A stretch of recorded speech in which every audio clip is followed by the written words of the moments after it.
Hello मेरे प्यारे दोस्तों, आपका स्वागत है आपके अपने YouTube चैनल JNB24U में। दोस्तों आज की इस वीडियो में जवाहर नवोदय विद्यालय की जो आपकी प्रवेश परीक्षा 18 जनवरी एंड 12 अप्रैल को होने वाली है, उसके लिए हम लेकर आ चुके हैं बहुत ही मोस्ट इंपॉर्टेंट क्वेश्चंस। यानी कि यहाँ से प्रश्न जो आपके वो बनते हैं वो 10-12 क्वेश्चन यहाँ से उठाए जाते हैं, तो आपको इस वीडियो को छोड़ के नहीं जाना है। बहुत ही इंपॉर्टेंट आपके लिए यह वीडियो रहने वाली है। तो क्या करना है, आपको हमारे चैनल को सब्सक्राइब करके बेल आइकन को प्रेस कर देना है, साथ में टेलीग्राम और व्हाट्सएप ग्रुप को ज्वाइन कर लेना है। इसकी जो लिंक है वीडियो के डिस्क्रिप्शन में दी गई है। तो आइए पहले प्रश्न की तरफ देख लेते हैं कि पहला प्रश्न कहता क्या है। कहता है कि दो संख्याओं का योग, यानी कि दो संख्याओं का, पहले देखो योग क्या होता है, जैसे यानी कि योग, देखो योग क्या होता है, जैसे मान लीजिए यहाँ पर 5 + 4 तो कितना होता है, यहाँ पर 9 हो जाता है, तो इसी को बोलते हैं योग। तो क्या किया गया है कि दो संख्याओं का, यानी कि दो संख्याओं का योग, यानी कि x + x कितना दिया गया है, 11,900, यानी कि 11,009 दिया गया है। यदि एक संख्या 900 यानी कि 9,999 है, तो दूसरी संख्या यानी कि हमको दूसरी संख्या ज्ञात करनी है, यानी कि दूसरी संख्या हमें ज्ञात करनी। पहली संख्या कौन सी दी गई है, यानी कि पहली संख्या हमें 9,999 दी गई है प्लस x, और बराबर में क्या आया था, 11,009 आया था। अब क्या करेंगे, जो यहाँ पर प्लस है जब इधर जाता है तो क्या हो जाता है, माइनस हो जाएगा। तो क्या करेंगे, 11,009 में क्या करेंगे, 9,999 को हम माइनस कर देंगे, तो यहाँ पर कितना बचेगा, तो आप बोलेंगे यहाँ पर बचेगा 1,010। यहाँ पर हमारा क्या हो जाएगा, इसका जो आप घटाते हैं तो यहाँ पर इतना बचता है, तो यही हमारा क्या होगा, आंसर होगा। तो कौन सा ऑप्शन सही हो जाएगा, B option is the right option हमारा हो जाएगा। अब आइए नेक्स्ट प्रश्न के बारे में देख लेते हैं।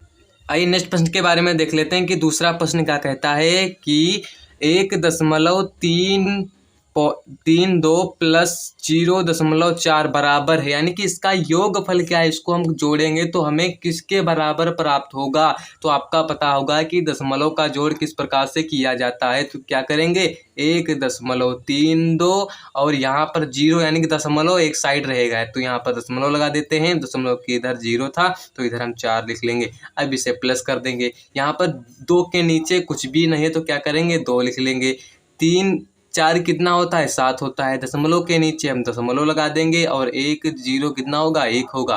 तो कौन सा ऑप्शन सही हो जाएगा, 1.72 हमारा क्या हो जाएगा, आंसर हो जाएगा। तो D option is the right option हो जाएगा। आइए नेक्स्ट प्रश्न के बारे में देख लेते हैं। नेक्स्ट प्रश्न हमारा कहता है कि 10.01 को परसेंटेज में लिखिए, यानी कि प्रतिशत में से चेंज करना है। क्या बोलता है कि 10.01 को प्रतिशत में बदलना है, किस में बदलना है, प्रतिशत में। तो पहले आपको यहाँ पर क्या दिया गया है, 10.01, तो आपको यहाँ पर ध्यान देना है कि दशमलव के इधर कितने अंक दिए गए हैं। तो आप बोलेंगे 2 अंक दिए गए हैं, तो क्या करेंगे, इसे दशमलव को यहाँ पर हम हटा देंगे तो यहाँ पर कितना आएगा। अब यहाँ पर 2 अंक थे तो इसके बटे में 2 ही 0 आएंगे, तो कौन सा, यही हमारा क्या हो जाएगा, आंसर हो जाएगा। तो आपको करना है कि इसके प्रतिशत में लिखना है। देखो प्रतिशत में लिखने के लिए इसका देखो, प्रतिशत का मतलब होता है 100, यानी कि प्रतिशत का मतलब होता है 100। तो यहाँ पर दिया गया है इतना, तो यहाँ पर 100, यानी कि इसे 100 लिखेंगे तो यहाँ पर क्या हो जाएगा, 1101% हमारा क्या हो जाएगा, करेक्ट ऑप्शन हो जाएगा। C option is the right option हो जाएगा। अब आइए नेक्स्ट प्रश्न के बारे में देख लेते हैं। नेक्स्ट प्रश्न हमारा क्या कहता है कि एक किताब को 150 रुपये में खरीद कर, यानी कि कोई एक बुक है इस प्रकार से, तो उसकी क्रय मूल्य कितना है, उसका क्रय मूल्य 150 रुपया है, यानी कि बुक वो 150 रुपये में खरीद कर 180 में, यानी कि एक कोई दुकानदार था इस प्रकार से, तो उसे कितने में सेल किया गया, यानी कि उसे 180 में बेच दिया गया। तो यहाँ से 150 यानी कि था उसके पास, तो 180 में जाएगा तो क्या होगा, 180 - 150 करेंगे तो हमें कितना लाभ होगा, हमें यहाँ पर 30 रुपये का लाभ होगा। क्या होगा, 30 रुपये का हमें क्या हो जाएगा, यहाँ पर लाभ हो जाएगा। तो कौन सा ऑप्शन सही हो जाएगा, C option is the right option हमारा हो जाएगा। अब आइए नेक्स्ट प्रश्न के बारे में देख लेते हैं कि वह संख्या जो 5,550 के निकटतम हजार है। तो पहले तो आपको समझना है कि निकटतम होता क्या है, क्या होता है, निकटतम होता क्या है। देखो निकटतम जैसे मान लीजिए यहाँ पर दिया गया है, आपसे 1000 भी कह सकता है, 10,000 भी कह सकता है, और सैकड़ा भी आपसे कह सकता है। क्या कह सकता है? सैकड़ा। तो आपको यहाँ पर दो कॉन्सेप्ट सीखना है। पहला कॉन्सेप्ट, अगर किसी अंक को कहता है यानी कि 1 से, अगर 1 से और 4 के बीच में है तो वहाँ पर क्या होगा? कुछ भी ऐड नहीं होगा। क्या होगा? कुछ भी ऐड नहीं होगा। अगर 4 से बड़ा है यानी कि क्या है? 4 से अगर वहाँ पर बड़ा है, 5 है, 6 है, 7 भी, 4 से कितना भी यानी कि 5 से बड़ा है अगर, यहाँ पर क्या हो जाएगा? 5। 5 से भी कितना बड़ा, जैसे मान लीजिए 6 हो गया, 7 हो गया, 8 हो गया, 9 हो गया, 10 हो गया। तो अब वहाँ पर क्या होगा? बराबर में 1 प्लस किया जाएगा। क्या किया जाएगा? 1 प्लस किया जाएगा। तो आपको वहाँ पर ध्यान देना है, जैसे यहाँ पर दिया गया है कि 5550, हजार के निकटतम यानी कि इकाई, दहाई, सैकड़ा, हजार। तो यहाँ पर हजार है, क्या है? तो यहाँ पर कितना दिया गया है? यहाँ पर दिया गया है 1000। तो यहाँ पर कितना दिया गया है? 1000। अब यहाँ पर इसके, यहाँ पर 1000 आया तो इसके जस्ट वाला यानी कि इसके ये वाला अंक आपको देखना है कि इधर वाला आपको जो है अंक देखना है।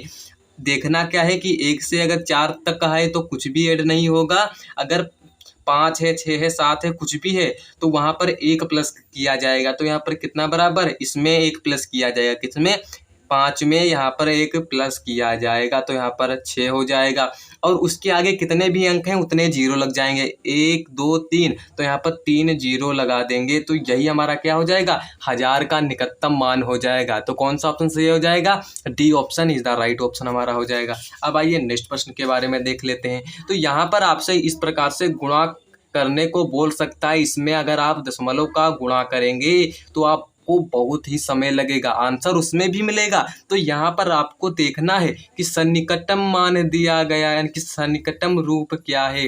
तो यही तो इसमें बताया गया है कि सन्निकटम रूप, हमको यही बताया गया है कि अगर यहाँ पर अगर 1 से 4 तक का है कुछ भी ऐड नहीं होगा। अगर 5 है, 6 है, 7 है, 8 है, 9 10 है तो उसमें 1 प्लस किया जाएगा। तो यही तो देखना है। तो आपको दशमलव के आगे देखना है। तो यहाँ पर सन्निकटम यहाँ पर दिया गया है 7.89 और गुणे 3.9।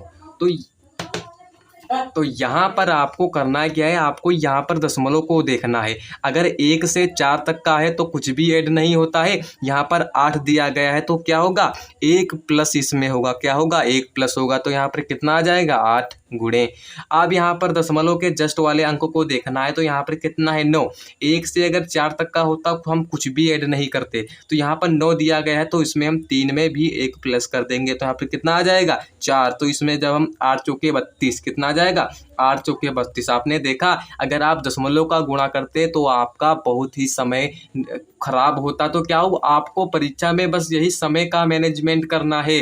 तो कौन सा ऑप्शन सही हो जाएगा? C option is the right option हमारा हो जाएगा। अब आइए नेक्स्ट प्रश्न के बारे में देख लेते हैं कि नेक्स्ट प्रश्न हमारा क्या कहता है।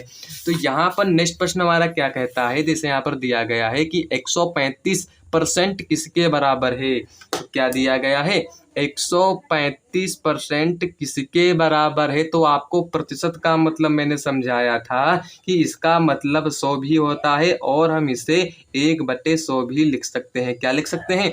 इसे क्या हम लिख सकते हैं? क्या कर सकते हैं? लिख सकते हैं। तो यहाँ पर आपको बताया गया था कि परसेंटेज है तो यहाँ पर क्या होगा? 135 गुणे 1, इसके बटे में कितना है? 100,000 यानी कि 100 है, यहाँ पर 100 हो जाएगा। तो अब क्या करेंगे? जब 135 की मल्टीप्लाई 1 से करेंगे तो यहाँ पर कितना आएगा? 33 ही आएगा। यहाँ पर 100 आएगा। तो आपको यहाँ पर 2 अंक जीरो दिए गए हैं नीचे, तो आपको ऊपर की साइड 2 अंक को छोड़कर क्या लगाना है? दशमलव लगाना है। तो यहाँ पर दशमलव लग जाएगा। तो कौन सा ऑप्शन सही हो जाएगा? 1.35। क्या हो जाएगा? 1.35। तो यही हमारा क्या हो जाएगा? यही हमारा आंसर हो जाएगा। तो कौन सा ऑप्शन सही हो जाएगा? B option is the right option हमारा हो जाएगा। अब आइए नेक्स्ट प्रश्न के बारे में देख लेते हैं कि नेक्स्ट प्रश्न हमारा कहता है कि सरल कोण होता है। तो यहाँ पर आपको रेखा गणित के बारे में भी पढ़ते रहना है। देखो रेखा जो गणित है उससे प्रश्न आपसे 2 या 3 4 भी प्रश्न पूछे जा सकते हैं। तो आपको हर टॉपिक को पढ़ते हुए चलना है। जैसे यहाँ पर दिया गया है कि सरल कोण होता है। जैसे मान लीजिए यहाँ पर एक सरल रेखा खींची गई है तो यहाँ पर क्या हुआ? तो ये जो कोण बनाता है, ये कोण जो बनाता है तो क्या होगा? ये कोण कोण जो बनाता है वो 180 डिग्री का कोण बनाता है। क्या बनाता है? तो 180 डिग्री का जो भी कोण बनाता है तो उसे हम बोलते हैं सरल कोण। क्या बोलते हैं? सरल कोण बोलते हैं। क्या बोलते हैं? सरल कोण बोलते हैं। अगर हम बात करें पूर्ण कोण की, यानी कि एक पूर्ण कोण होता है सरल कोण से, यानी कि पूर्ण कोण क्या आता है? पूर्ण कोण। पूर्ण कोण क्या होता है? जैसे यहाँ पर 180 दिया गया है तो इस साइड का भी एंगल अगर हम मिला दिया जाए तो ये भी क्या होगा? 180 का डिग्री का होगा। तो बराबर कितने डिग्री का हो जाएगा? 360 डिग्री का हो जाएगा। जो कोण 360 डिग्री का होता है वो कोण कौन सा होता है? वो कोण पूर्ण कोण होता है। तो आपको याद रखना है कि सरल कोण होता है 180 डिग्री का, यानी कि 180 डिग्री का, और जो पूर्ण कोण होता है वो होता है 360 डिग्री का। तो यहाँ पर आपको अच्छे तरीके से पढ़ना है और आपको जवाहर नवोदय विद्यालय में अपने जो आपका पढ़ने का सपना है वो आपको साकार करना है। तो पूरा वीडियो को वॉच करिएगा। इसकी जो PDF है हम टेलीग्राम में डाल देंगे। तो यहाँ पर ये प्रश्न क्या कहता है कि संख्या 2, 3, 4, 5 से विभाज्य है। ऐसी कौन सी इसमें संख्याएं दी गई हैं? तो 2 से भी भाग चला जाए, 3 से भी भाग जाए, 4 से भी भाग जाए, 5 से भी भाग जाए। तो इस क्वेश्चन को करने से पहले हम भाज्यता के नियम को पढ़ लेंगे। क्या करेंगे? भाज्यता के नियम को हम पढ़ लेंगे। यहाँ पर ये प्रश्न क्या कहेगा आपसे? पहले हम 2 के भाज्यता का नियम बात करेंगे, फिर 3 के, फिर 4 के, फिर 5, 6। तो इसी प्रकार से हम क्या करेंगे? भाज्यता के नियम के बारे में जान लेंगे। देखो 2 का भाज्यता का नियम हुआ है, जैसे मान लीजिए यहाँ पर संख्या दी गई है 4, 40 यहाँ पर मान लेते हैं 40। तो ये क्या होगा? ये पूरी 10 से विभाजित हो रही है, तो इसे ही बोला जाता है जो संख्याएं पूर्णतः विभाजित हो जाएं उन्हें बोलता है भाज्यता का नियम। 2 का भाज्यता का नियम क्या होता है? देखो आपका जो है इकाई अंक क्या होगा? आपका जो इकाई अंक होना चाहिए वो 0, 2, 4, 6, 8 होना चाहिए। तो आपका क्या होगा? इकाई अंक। इकाई अंक आपको पता होगा क्या होता है? जैसे इकाई अंक आपको पता होगा, जैसे हमें 5, यानी कि 2, 3, 4, 5। तो यहाँ पर जो पहला अंक यहाँ पर होता है इसे हम बोलते हैं इकाई अंक, यानी कि यूनिट डिजिट हम इसे बोलते हैं। तो 2 के भाज्यता का नियम बात कर लिए। 3 के भाज्यता का नियम वह होता है सभी संख्याओं का योग। सभी संख्या का योग अगर 3 से विभाजित हो रहा है तो क्या होगा? इसकी मैं एक डिफरेंट वीडियो बना दूंगा इसके बारे में, किस प्रकार से अगर आपको समझ में नहीं आ रहा है तो इसके लिए हम दूसरी वीडियो बना देंगे। उस जो वो वीडियो आपको मिलेगी तो उससे भाज्यता का नियम के बारे में ही बात की जाएगी। तो यहाँ पर 4 के भाज्यता का नियम देखो, इकाई अंक यानी कि आपका जो अंतिम अंक क्या होगा? अंतिम अंक आपका जो है 4 से, यानी कि अंतिम 2 अंक, यानी कि अंतिम 2 अंक आपसे जो है 4 से विभाजित होने चाहिए। वो पूर्णतः संख्या आपके 4 से विभाजित हो जाएगी। 5 का भाज्यता का नियम क्या कहता है? इकाई अंक, यानी कि 5 का अगर भाज्यता का नियम बात करते हैं तो इकाई अंक उसका 0 या 5 होना चाहिए। 6 के भाज्यता के नियम के बारे में देख लेते हैं। उसका 2 से भी विभाजित होनी चाहिए और 3 से भी विभाजित होनी चाहिए। तो यहाँ पर प्रश्न दिया गया था कि 2 का भाज्यता का नियम, इसका इकाई अंक 0, 2, 4, 6, 8 होना चाहिए। तो इसका भी 0 है, इसका भी 0 है, तो इसका भी 0 है और इसका भी 0 है। तो सभी संख्याएं 2 से विभाजित हो रही हैं। 3 का भाज्यता का नियम देखो, 3 जो है 80 से विभाजित नहीं होता है और 120 3 से विभाजित हो जाता है। 60 भी 103 से विभाजित होता है। 90 भी 3 से विभाजित होता है। 4 से देख लेते हैं। 4 भी 100, यानी कि 4 भी 80 से भाग चला जाता है और 120 से भी भाग जाता है। अब यहाँ पर देख ले 5 से सभी जा रहा है। तो यहाँ पर आपको जो है इसमें नहीं है, तो यहाँ पर बताया गया था कि इसमें कौन सी संख्याएं हैं। तो इसमें जो क्वेश्चन इसमें गलत दिया गया है। तो इस प्रकार से तो सभी संख्याएं जो हैं वो क्या होंगी? 2 से भी हैं, 3 से भी हैं, 3 से भी हैं। यहाँ पर ये भी 3 से, ये भी 3 से, ये भी 3 से विभाजित हो रही है। तो इसमें क्या होगा हमारा? इसमें आपको इसकी वीडियो में अलग से बना दूंगा। अब यहाँ पर आपको नेक्स्ट प्रश्न के बारे में देख लेते हैं। नेक्स्ट प्रश्न क्या कहता है कि 175 ग्राम, क्या बोलता है? 175 ग्राम के और का अर्थ होता है गुणा। तो यहाँ पर गुणा करेंगे 10%, तो यहाँ पर 10 और प्रतिशत का मतलब होता है 100, तो यहाँ पर हम 100 लिख देंगे। का मतलब गुणा 5%, प्रतिशत का मतलब 100। अब यहाँ पर आप क्या करना, 1 0 से 1 0, तो आपको क्या करना है, अब आपको यहाँ पर 175 गुणे 5 करना है। तो यहाँ पर कर लेंगे, 5 25 का 5, हासिल आया 2, 7 35, 37 हासिल आया 3। तो यहाँ पर कितना आएगा, 875 यहाँ पर आ जाएगा। क्या आ जाएगा, 875 आ जाएगा। और इसके बटे में कितने जीरो, इसके बटे में 3 जीरो, यानी कि 2 जीरो यहाँ, 1 जीरो यहाँ। अब क्या करेंगे, अब आपको दशमलव में कन्वर्ट करना है। क्या करना है, दशमलव में लिखना है। तो अगर नीचे 3 जीरो दिए गए हैं तो ऊपर की साइड भी 3 जीरो के बाद ही दशमलव को लिखा जाएगा। तो यहाँ पर लिखेंगे 8 7 5, यहाँ पर दशमलव लगाएंगे। अगर दशमलव के इधर कुछ भी नहीं तो यहाँ पर हम जीरो लिख लेंगे। क्या लिख लेंगे, जीरो यहाँ पर हम लिख लेंगे। तो यही हमारा क्या हो जाएगा, आंसर हो जाएगा। तो कौन सा ऑप्शन सही हो जाएगा, हमारा क्या हो जाएगा, C option is the right option हो जाएगा। तो आज के लिए बस इतना ही, मिलते हैं ऐसे ही नेक्स्ट वीडियो में। इसकी जो PDF है हमारे टेलीग्राम चैनल पर आपको मिल जाएगी, उसे ज्वाइन करना ना भूलें।